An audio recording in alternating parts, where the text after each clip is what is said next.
Greek yogurt has been a nutritional darling for a really long time. It's packed with protein to keep you full, it's blood sugar stabilizing, it's thick and creamy, and makes a really good base to a breakfast or really any other type of meal. But if you haven't noticed yet, there is a new guy in town who might have just dethroned Greek yogurt. But is the hype really worth it? I'm comparing the nutrition, the cost, and the taste of these two different yogurts, as well as sharing who would benefit from one over the other. Let's dive into it. My name is Autumn. I'm a certified clinical nutritionist with my master's in nutrition human performance, and today's video is sponsored by Element. More on them in a bit. Okay, so meet skyr. If you haven't heard of skyr, it's native to Iceland, and according to what I've seen, it's been around for like 1,000 years. When you initially look at skyr and Greek yogurt, they actually look quite similar. They're both really thick and creamy, and you can often use it in the same way as Greek yogurt. In fact, I use it in the same way as Greek yogurt. You can use it for yogurt bowls and yogurt parfaits. You can throw it in a smoothie. You can use it as a topping. But weirdly enough, skyr is actually more similar to cheese than it is yogurt. So skyr is made from cow's milk, but it's traditionally specifically made from skim milk. So it's usually using like 0% milk fat. At least with the traditional method, there are different skyr brands where you can use the whole milk option now. But unlike Greek yogurt where you can find like 0%, 2% full fat, skyr is more traditionally a low fat dairy product. So the way it's made is going to be initially more similar to cheese than yogurt. It's first heated to separate out the milk and the cream, which is the part that makes it low fat. And then cultures and rennet are added in, which this process is very similar to cheese making. It's the addition of rennet that specifically makes it very similar to cheese making because yogurt doesn't have that step at all. And then from there, it's usually fermented for about 5 hours. But then just like Greek yogurt, it's then further strained in order to extract even more of the lactose and make it more concentrated in protein and therefore thick and creamy. Now, I didn't really start having dairy until I was like 25, which I have a full video on if you want to check that out. And I specifically used Greek yogurt for years.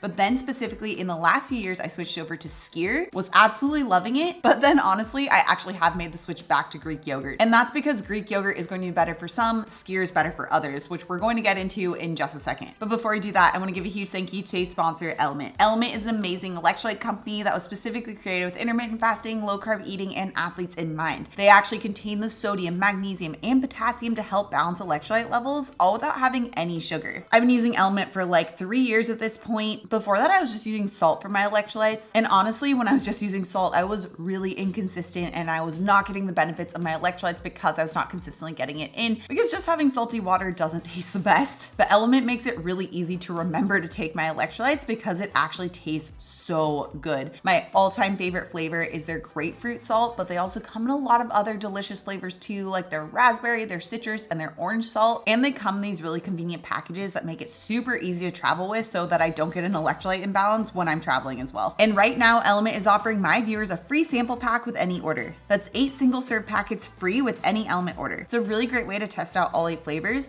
so you can get yours at drinkelement.com/autumn. It is only available through my link, so make sure to check out drinklmnt.com/autumn. The link is also in the description down below. Okay, so let's dive into those nutritional differences. First off, we have the milk type. Like I mentioned with skyr, they do have options where you can use different types of milk, like the full fat milk or 0%, but traditionally skyr is made with skim milk. That is just how it's made. Whereas Greek yogurt can be used with literally any type of milk, or at least any type of dairy milk. And this is a very important factor because whole milk has a lot more benefits than skim milk. Research on whole milk dairy products have actually found them to be inversely associated with obesity, which means that you're less likely to be obese if you consume the full fat dairy over the low fat. It also has a lot more nutritional benefits too, because a lot of the actual benefits are going to be found in the fat, which is something that we're also going to be getting into in just a second. But when it comes to milk type, if you're getting the whole milk option, then this is where Greek yogurt will win, but you can get whole milk option of skyr as well. So that's where they can tie, but traditionally Greek yogurt would be a better option. Okay, but then we get to protein, and this is where skyr has a major leg up because just 1 cup of skyr usually has about 26 grams of protein. That is a lot of protein. Whereas depending on the brand that you're using, 1 cup of Greek yogurt has about 21 grams. So they are pretty similar, but if you are somebody who has been trying to get more protein in, you know that every single gram of protein can really start to add up. So this is one hack that I'll do with my clients who are consuming yogurt. First off, I make sure that they're not just having like regular yogurt, which is very, very low in protein, but I'll also have them switch to using a skyr to help get their protein content even higher, which is really important for preventing hunger, for making sure that you don't lose muscle during the fat loss process, which is really important for body recomposition and making sure that you can primarily burn fat as fuel during your weight loss journey. Okay, so then we have a B vitamins comparison. And interestingly, from what I've seen, Greek yogurt seems to have more of various B vitamins. Now, skyr isn't necessarily lacking, but Greek yogurt does seem to have a higher concentration of various B vitamins. My theory on this is that Greek yogurt tends to be fermented longer and therefore could be producing more B vitamins as a result. Okay, and then we have vitamin K2, which is going to be a lot more prevalent in Greek yogurt, at least again, the whole milk, full fat version. Vitamin K2 is a very, very important vitamin that is mostly going to be found in the fat because it is fat soluble. So when you remove the fat, like in the case of traditional skyr,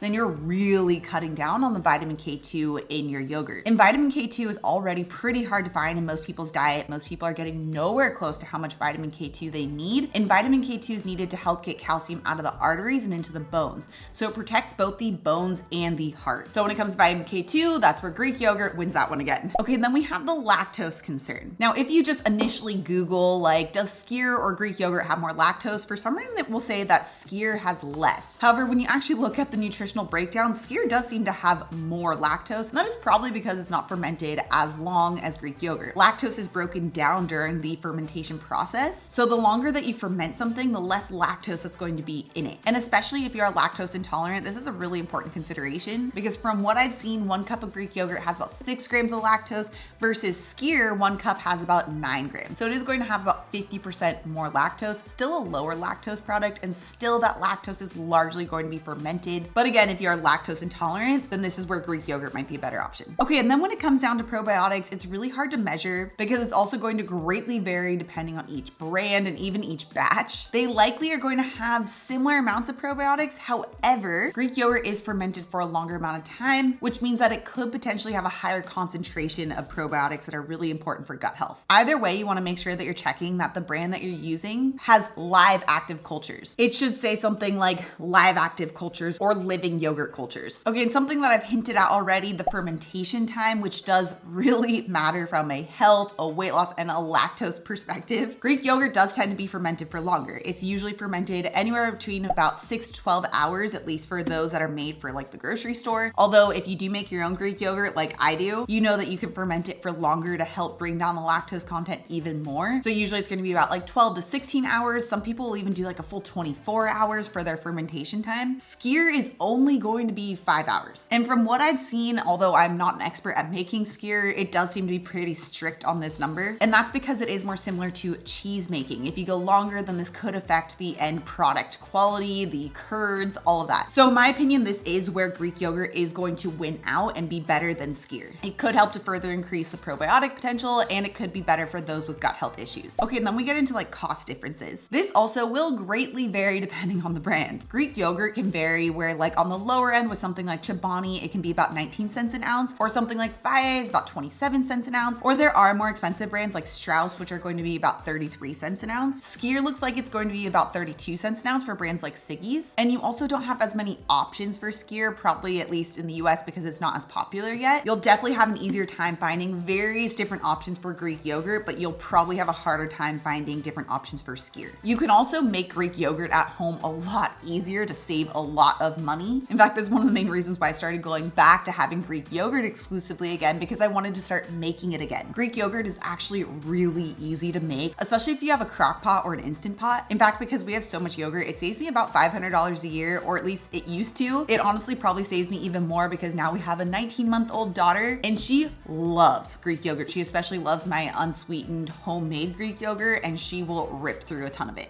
Okay, and then we have the taste and texture difference. So you can see that obviously both yogurts are going to be really thick, although skyr is a lot thicker. That is because it's going to be more similar to the cheese making process. Yogurt has more of this like yogurty consistency.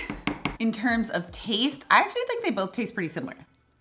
It's more of a texture thing. I mean, slightly sour and tangy. You're gonna get that with like any type of unsweetened yogurt.